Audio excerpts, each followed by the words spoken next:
এই ভিডিওতে আমরা ম্যাথমেটিক্স যে প্রবলেমগুলো আছে সেগুলো সলিউশন করব।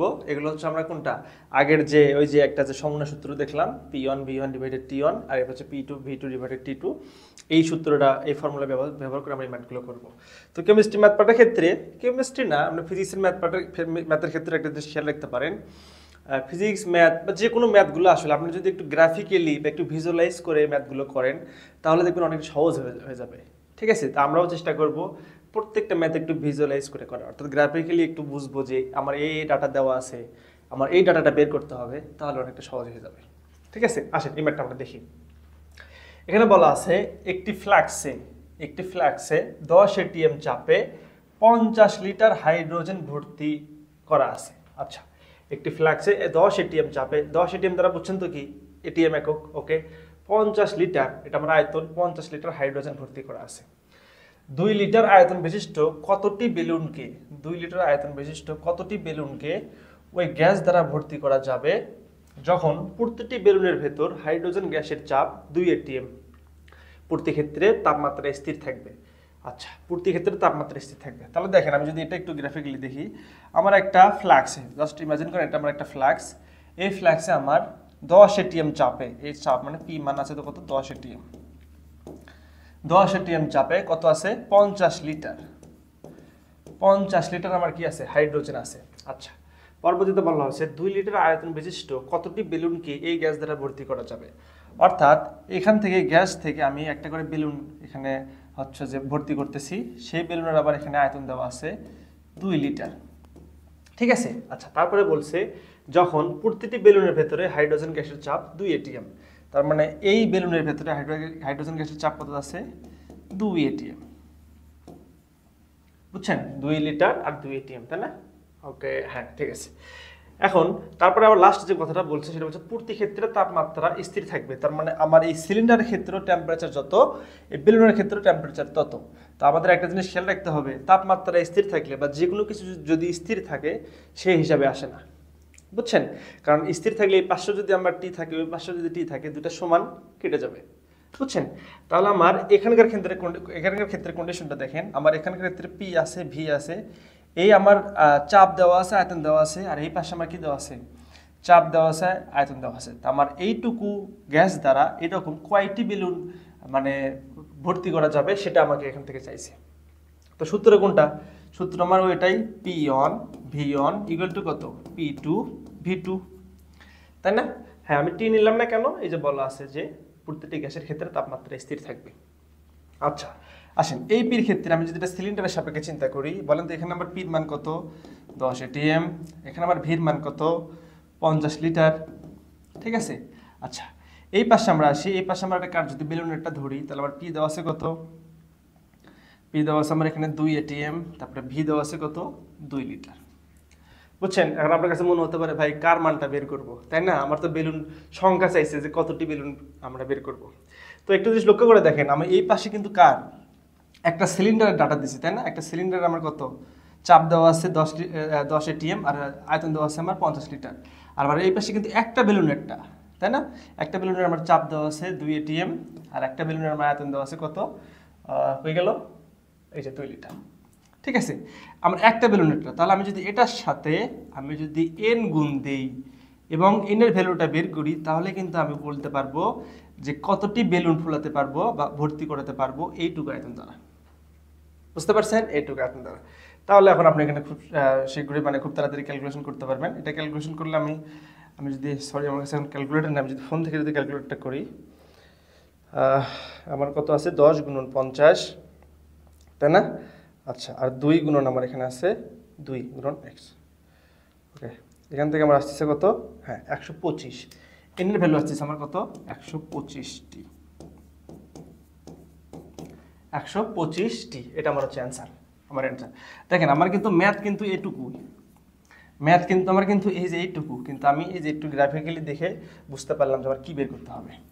এখন এখানে একটু দেখেন, আমার এই পি আছে আমার কি এটিএম এ, তাই না? এটিএম এ আছে না, এই পিটাও কিন্তু আমার এটিএম এ আছে, এই যে 2 এটিএম। এই ভি আমার আছে লিটারে 50 লিটার, এই ভিটাও কিন্তু আমার কই আছে, লিটারে আছে 2 লিটার, যার কারণে আমার এখানে আর কোনো কনভার্সন করতে হয়নি বা অন্য কোনো এককে কনভার্ট করতে হয়নি, ফলে আমি এরকমটা পাইছি আর কি। ঠিক আছে, এটা গেল আমার আপনাদের বইটা আছে, বইয়ের উদাহরণের একটা ম্যাথ। ঠিক আছে, এইভাবে আমরা কয়েকটা ম্যাথ দেখবো। আমরা যদি আরেকটা ম্যাথ দেখি, দেখেন এটা আমাদের আরেকটা ম্যাথ, সেটা বলছে নির্দিষ্ট তাপমাত্রায়, আচ্ছা নির্দিষ্ট এই ম্যাথটা অনেক কনসেপচুয়াল, একটু দেখেন। নির্দিষ্ট তাপমাত্রায় ও 1 atm চাপে কয়েকটি মার্বেল সহ একটি গ্যাসের আয়তন 200 মিলিলিটার। আচ্ছা, তাপমাত্রা অপরিবর্তিত রেখে চাপকে দ্বিগুণ করা হলে ওই মার্বেল সহ গ্যাসের আয়তন হ্রাস পেয়ে 105 ml হয়। মার্বেলের আয়তন কত? আচ্ছা আসেন আবার গ্রাফিক্যালি একটু চিন্তা করি। আমার একটা পাত্র আছে, হ্যাঁ আমার পাত্র আছে, এই পাত্রতে কয়েকটি মার্বেল, ধরেন 3-4টা মার্বেল, 4টা মার্বেল সহ এই গ্যাসের আয়তন দেওয়া আছে কত? 200 মিলিলিটার। 200 মিলিলিটার, ঠিক আছে। আবার এই গ্যাসের চাপের মান দেওয়া আছে কত? 1 atm। 1 atm দেখেন, এই যে 1 atm, 1 atm যোগ কয়েকটি মার্বেল সহ, ঠিক আছে। পরবর্তীতে বলতে তাপমাত্রা অপরিবর্তিত রেখে, মানে তাপমাত্রা পরিবর্তন করিনি, তাহলে তাপমাত্রা যদি পরিবর্তন না করে তাহলে কি হিসাবে আসবে? না, তাহলে হিসাবে আসবে না, ঠিক আছে। তার মানে টি বাদ। আচ্ছা, তারপর বলছে তাপমাত্রা অপরিবর্তিত রেখে চাপকে দ্বিগুণ করা হলে, তার মানে চাপ আগে যা ছিল এখন চাপ কি করছি? দ্বিগুণ করছি। তাহলে আমার আগের চাপ ছিল কত? আগের চাপ ছিল আমার 1 atm, এখন হয়েছে আমার 2 atm, যেহেতু দ্বিগুণ করা হয়েছে। আচ্ছা, তারপরে বলছে আর আপনি খুব ভালো করে জানেন, চাপ যদি আমি বাড়াই আয়তন কমবে। কারণ কি? আয়তন আর চাপ কিন্তু কি ব্যস্তানুপাতিক, যেটা আমরা মানে প্রথম ভিডিওতে যেটা দেখছিলাম আমরা। এখন দেখেন এখানে পি আমার আছে কত? 2 atm, আর এখানে চাপ বাড়ানোর কারণে আমার আয়তন কমে যে হয়েছে আমার কত? 105 ml। এবং আরেকটা জিনিস জরুরি, সেটা হচ্ছে দেখেন ওই মার্বেল সহ গ্যাসের আয়তন হ্রাস পেয়ে, তার মানে মার্বেল কিন্তু এখানে আছেই, এই 4টা মার্বেল এখানে আছেই, বুঝছেন। এখন আমাকে বের করতে বলছে কি, যে মার্বেলের আয়তন কত।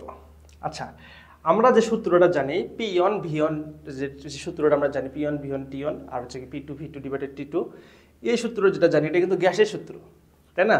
হ্যাঁ, গ্যাসের সূত্র, কোনো কঠিন পদার্থের সূত্র কিন্তু না, বা কোনো কঠিন পদার্থের আমাদের ডাটা বের করার সূত্র না। তো ভাই মার্বেলটা আসলে কি? মার্বেল কিন্তু কঠিন পদার্থ না। আচ্ছা, তাহলে দেখেন এই ভিটা, আমার এখানকার যে ভিটা দেওয়া আছে 200 ml, এটা আসলে কি?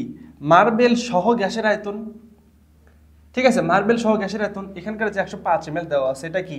মার্বেল সহ আসলে কি আমাদের যে গ্যাসের যে মানে আয়তনটা আছে সেটা, তাই না? আচ্ছা, তো এখন আমাদের কি করতে হবে?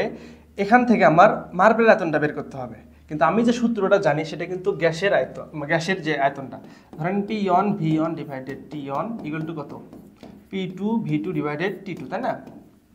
হ্যাঁ, তো এখানকার আয়তনটা কিন্তু গ্যাসের, এখানকার আয়তনটা কিন্তু গ্যাসের, কিন্তু আপনার যে আয়তনটা দেওয়া আছে এটা কিন্তু কঠিন পদার্থ সহ গ্যাসের আয়তন। এটা এখানে যে আয়তনটা দেওয়া আছে সেটা কিন্তু কঠিন পদার্থ সহ গ্যাসের আয়তন।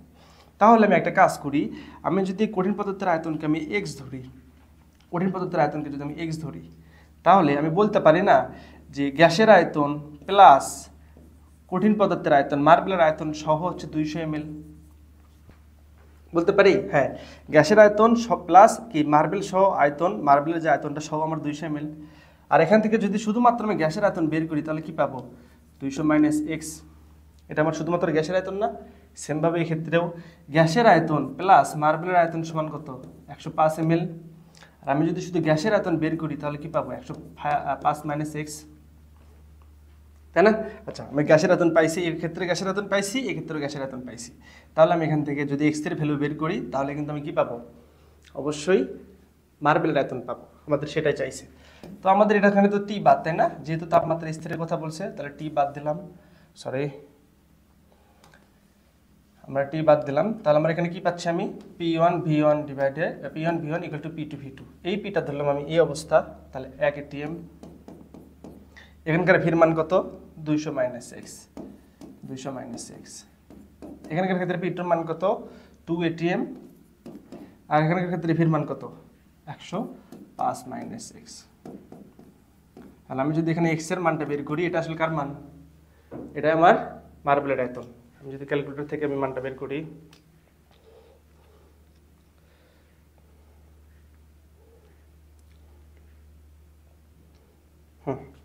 কত আসতেছে?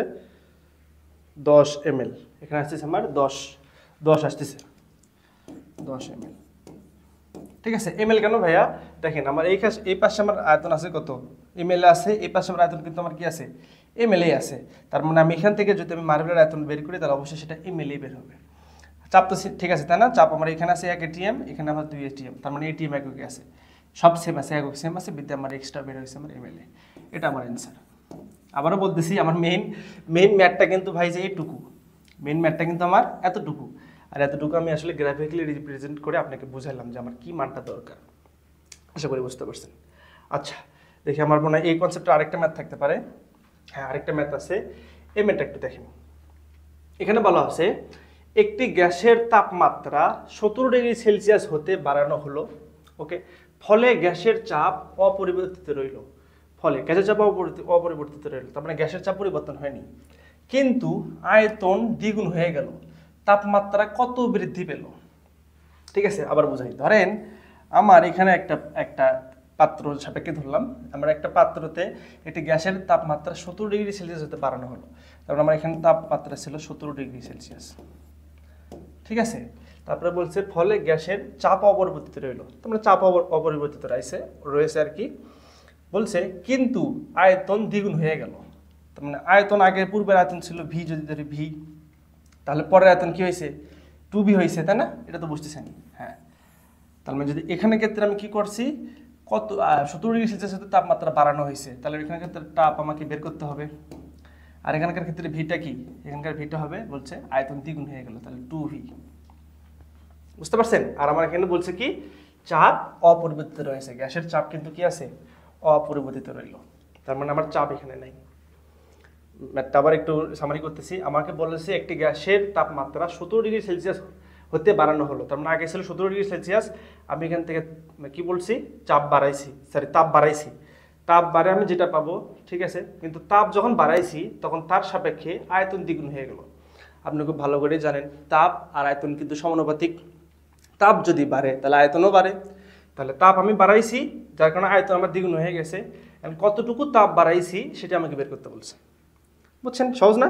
আসেন তাহলে আমার এখানে সূত্র কোনটা, V1 divided T1 equal to কত, V2 ডিভাইডেড T2, তাই না? V2 divided T2। এখন কেন ভাই এটা আসলে মানে পি আসলো না কেন, এই যে বলে দিছে চাপ অপরিবর্তিত রয়েছে, তার মানে চাপের পরিবর্তন হয়নি।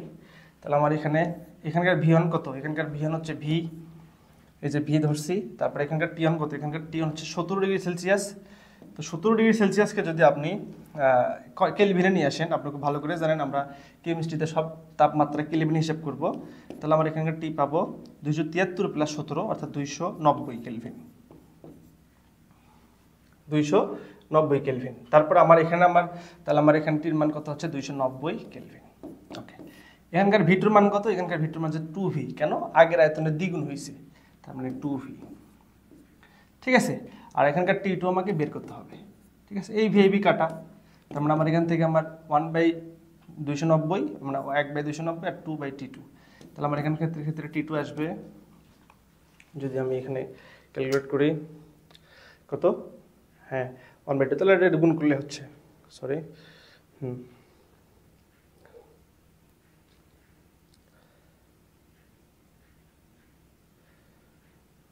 ওকে, 290 গুণ 2, তাহলে হচ্ছে আমার কত, 580, এটা আমার হচ্ছে কত, 580 কেলভিন, 580 কেলভিন, তাই না? এটা আমি তাপমাত্রা পাইছি। এখন আমাকে বলছে তাপমাত্রা আমার কতটুকু মানে বেশি বাড়ছে, তাই না? তাহলে আমার আগে তাপমাত্রা ছিল কত, 290, আর আমার এখন তাপমাত্রা কত আছে, 580। তাহলে আমি এখান থেকে যদি কতটুকু তাপমাত্রা বৃদ্ধি পাইছে সেটা আমি বের করবো কিভাবে, যে এখন যে তাপমাত্রাটা পাইছে সেটা থেকে আগের তাপমাত্রা বের করলে, তার মানে ডেল টি, তাপমাত্রা পরিবর্তন কত, 580 মাইনাস কত, 280, তাই না? 280। তাহলে আমার এখানে পরিবর্তনটা যদি আমি এটা হিসাব করি আবার, 580 না, অ্যাকচুয়ালি দাঁড়ান আমি এখানে ক্যালকুলেট একটু ভুল করছি। 580-কে যদি আমি এখানে কত আছে 290, তাহলে 580 থেকে 290।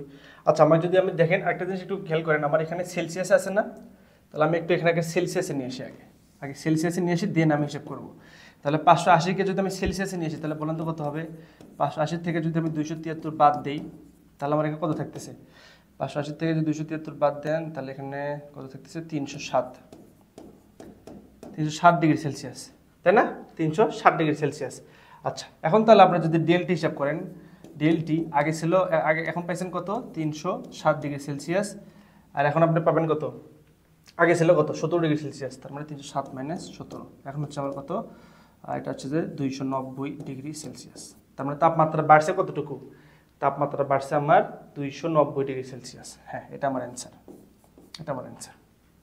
ঠিক আছে, এটা আমি কেন সেলসিয়াসে হিসাব করলাম? কারণ আমার সেলসিয়াসে দেওয়া ছিল বিধায় আমি সেই সেলসিয়াসে ক্যালকুলেশন করলাম, মানে আমাকে অ্যান্সারটা আমি সেলসিয়াসে দিলাম। আপনি চাইলে কেলভিনও রাখতে পারেন, অ্যাজ ইউ উইশ। ঠিক আছে, কিন্তু যেহেতু আমার সেলসিয়াসে আছে এই জন্য আমি পরবর্তী তাপমাত্রাটা সেলসিয়াসে বের করলাম। নাহলে আপনি এখান থেকে কেলভিনে কম্পেয়ার করেও রাখতে পারেন। ঠিক আছে, এটাই ছিল আমাদের ম্যাথ পার্টের ক্ষেত্রে যে 3টা প্রবলেম দেখালাম, 3টা প্রবলেম আশা করি বুঝতে পারছেন। আচ্ছা, আমরা তাহলে পরবর্তী ভিডিও থেকে আমাদের পরের যে কনসেপ্টটা আছে সেই কনসেপ্টটা দেখব।